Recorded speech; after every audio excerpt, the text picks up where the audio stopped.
Hello, my name is Alessa. Welcome to my channel. If you are new here, we upload a new video every week. We do it every Friday. My goal is to help you understand and speak English fluently.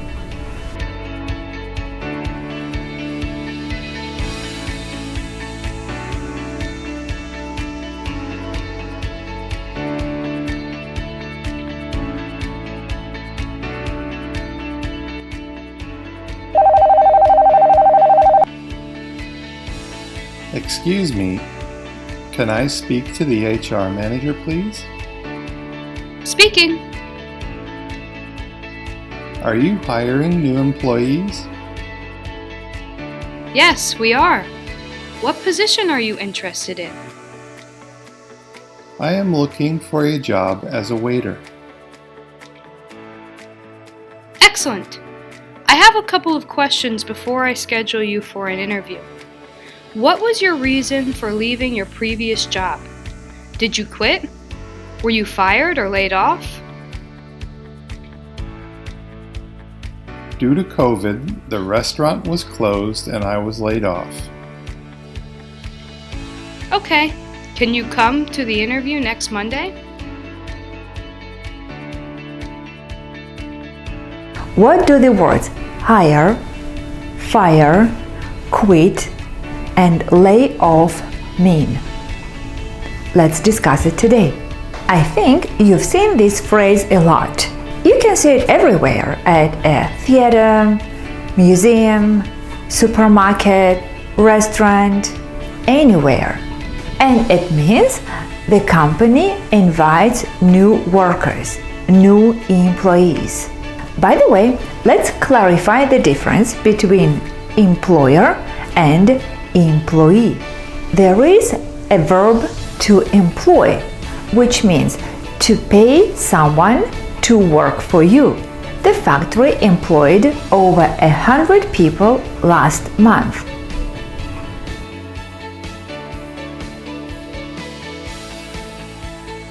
It means the factory invited new workers, new people to work for them.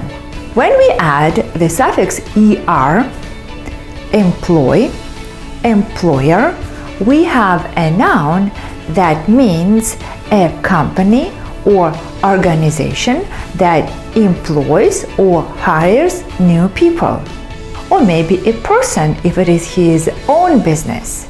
When we add the suffix ee, employ, employee, we have a noun that means a person who works for a company or organization. So employee is a worker. The same happens with these words like contract, contractor, contractee.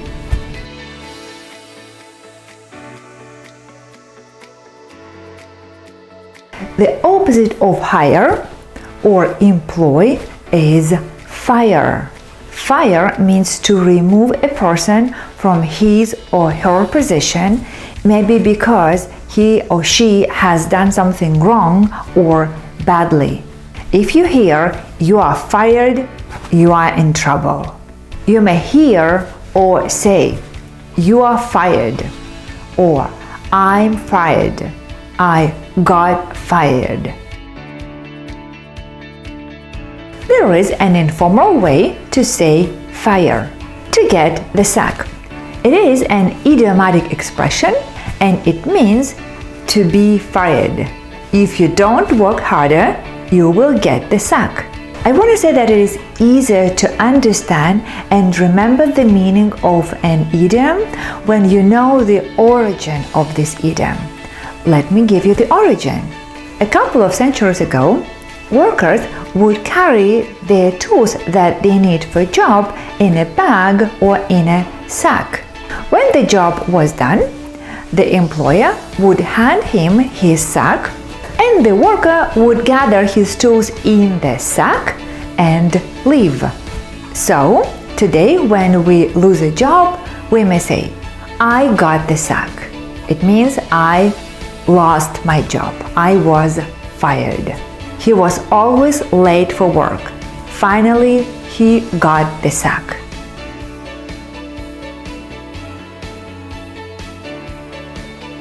Another word, to quit. To quit means to leave a job, and it's very close to fire, but it's still different. We say quit when for some reasons we do not want to work for the company anymore, and we say, I quit.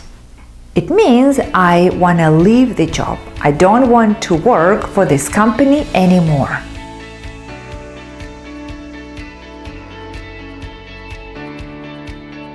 I quit working for this restaurant. So we use the word fire when a company doesn't want a worker to work for them any longer. And we use quit when a person doesn't want to work for the company any longer.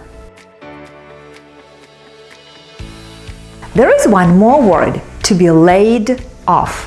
The meaning is close to the word fire, but it's not that bad. The difference between these words is whose fault it is. If a person has done something wrong, he may be fired. If there is something wrong in the company, the person may be laid off. Being laid off means that you have lost your job due to the changes in the company and not because it's your fault and you didn't do anything wrong. For example, a lot of people were laid off during the pandemic. Thank you for watching, and I hope you enjoyed this video. If you did, please click those subscribe and like buttons, and see you soon. Bye!